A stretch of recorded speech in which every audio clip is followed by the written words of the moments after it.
انس بن مالک رضی اللہ تعالیٰ عنہ روایت کرتے ہیں کہ ایک انصاری نبی کریم صلی اللہ علیہ وسلم کی خدمت میں مانگنے کے لیے آیا، تو آپ صلی اللہ علیہ وسلم نے اس سے پوچھا کیا تمہارے گھر میں کچھ بھی نہیں ہے؟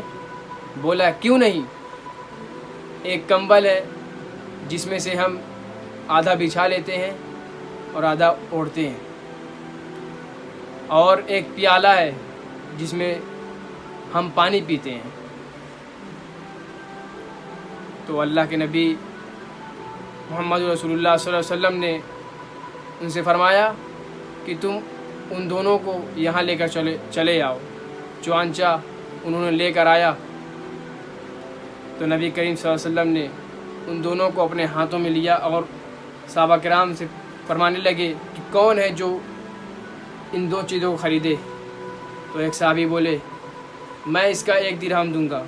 تو اللہ کے رسول صلی اللہ علیہ وسلم نے 3 مرتبہ کہا کون ہے جو اس سے زیادہ دے اس 2 چیزوں کا؟ تو ایک صحابی بولے کہ میں اس کا 2 درہم دیتا ہوں اللہ کے رسول صلی اللہ علیہ وسلم۔ تو اللہ کے رسول صلی اللہ علیہ وسلم نے اس صحابی کو یہ دونوں چیزیں دے دی اور 2 درہم لے لیا، اور اس 2 درہم کو اس غریب کے حوالے کر دیا اور کہا کہ 1 درہم کا تم اپنے گھر غلہ لے کر جاؤ اور 1 درہم کی کلہاڑی لے کر آؤ۔ تو چنانچہ اس نے کلہاڑی لے کر آیا تو نبی کریم صلی اللہ علیہ وسلم نے اس میں ایک لکڑی ٹھوک دی اور فرمایا جا اب تو لکڑی کاٹ اور اس سے پیسہ کما۔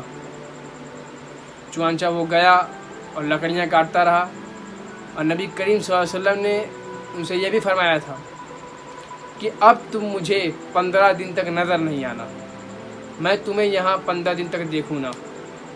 چنانچہ وہ دکھا نہیں، اور 15 دن بعد جب آیا تو نبی کریم صلی اللہ علیہ وسلم کے پاس تو اس کے پاس 10 درہم ہو گئے تھے۔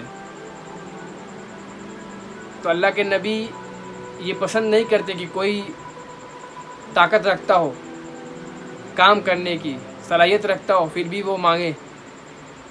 ایسے بہت سارے ہمارے معاشرے میں دیکھا جاتا ہے کہ جوان ہوتے ہیں، کام کر سکتے ہیں، لیکن مانگنے کی عادت، اللہ تعالیٰ کو مانگنے والا پسند نہیں ہے، اللہ تعالیٰ کو دینے والا پسند ہے۔ تو آپ بھی دینے والے بنیں، اور اگر آپ غریب ہیں تو محنت کا پیسہ کمائیں، اللہ تعالیٰ کو محنت کا پیسہ بہت پسند ہے۔ تو مزدوری کریں، کچھ بھی کریں، محنت کا پیسہ کمائیں، پسینہ بہا کر پیسہ کمائیں، نہ کہ مانگ کر۔ مانگنے سے آپ کی ویسے ہی عزت چلی جائے گی اور اللہ کے یہاں چہرے پر داغ رہے گا۔ اس حدیث میں آگے الفاظ ہے کہ تمہارے چہرے پر داغ رہے گا اگر تم مانگتے رہو گے۔ تو مانگنے سے بچے۔